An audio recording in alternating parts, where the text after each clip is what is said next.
Hello everyone, and welcome back to my YouTube channel.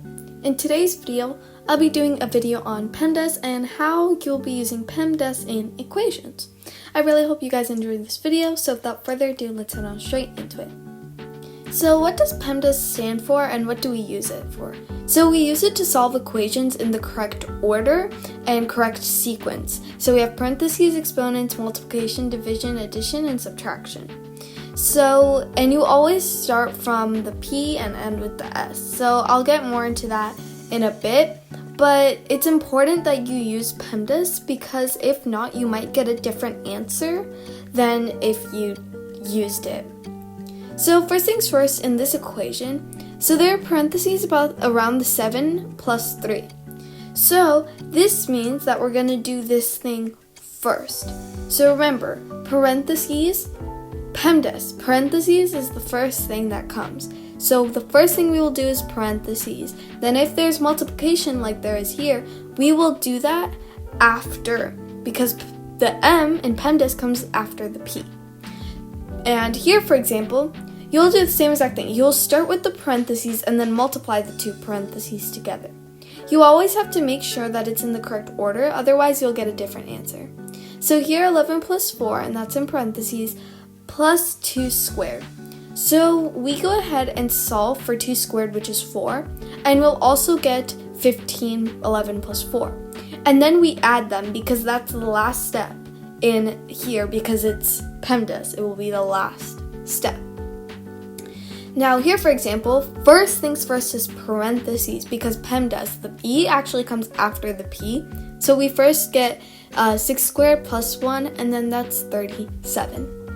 Order is really important because you could get different answers if you don't do it in a specific order.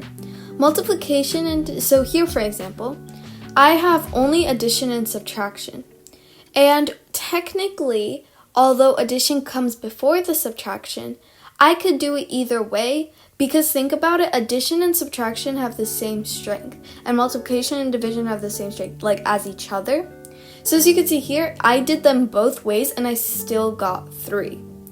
But for example, if you have multiplication or division with addition or subtraction, well, let's say here, for example, if I did 3 plus 4 times 4, and let's say I do 7 times 4, well, that's equal to 28.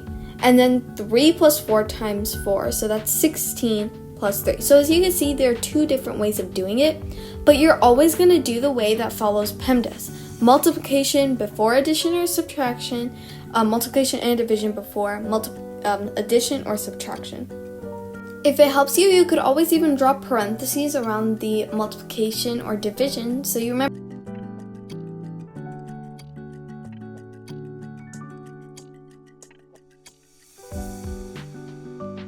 Let's say I had 3 plus 4 in parentheses squared times 2 and minus 40.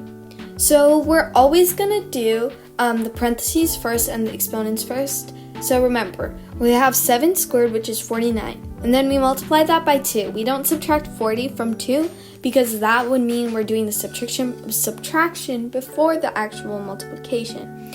But if we do the multiplication first, as we should, we'll get 98 minus 40, which is 58, which is our answer. Now there will be 3 practice problems for you all to solve on your own. And the first one is 15 plus 3 in parentheses times 2 minus 4.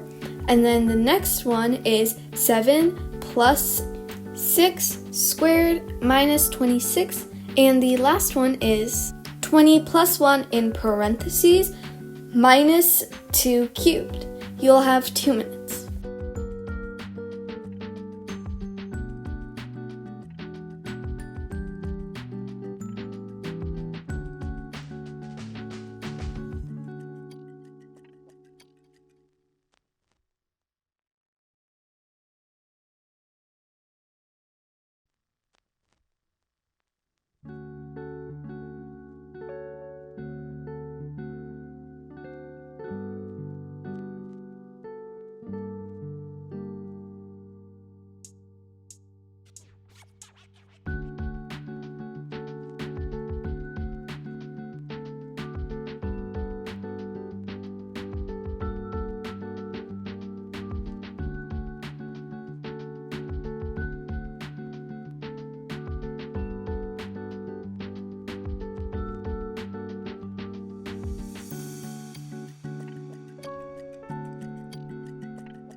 Did you do it? Let's check if you got the correct answers. So for the first one, we'll have 18 in parentheses times 2 minus 4.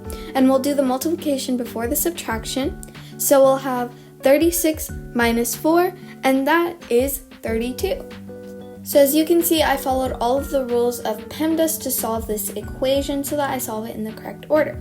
Now for the next one, you'll have 13 squared minus 26, and that's 169 minus 26, and that is 143, which is the answer to that problem. And for the last one, you're going to have 21 minus 8, because 2 cubed is 8, and that will give you 13. Congrats, you made it to the end of this video. Whether it's you needed help with this concept, you wanted some extra practice, or you just wanted to review, I hope you learned something or got some extra practice in.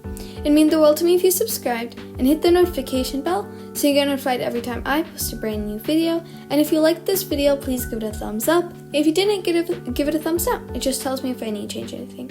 If you have any suggestions for any of my future math videos or student lifestyle and organization videos, you can always leave those comments on my discussion page. Thank you all so much for watching this video.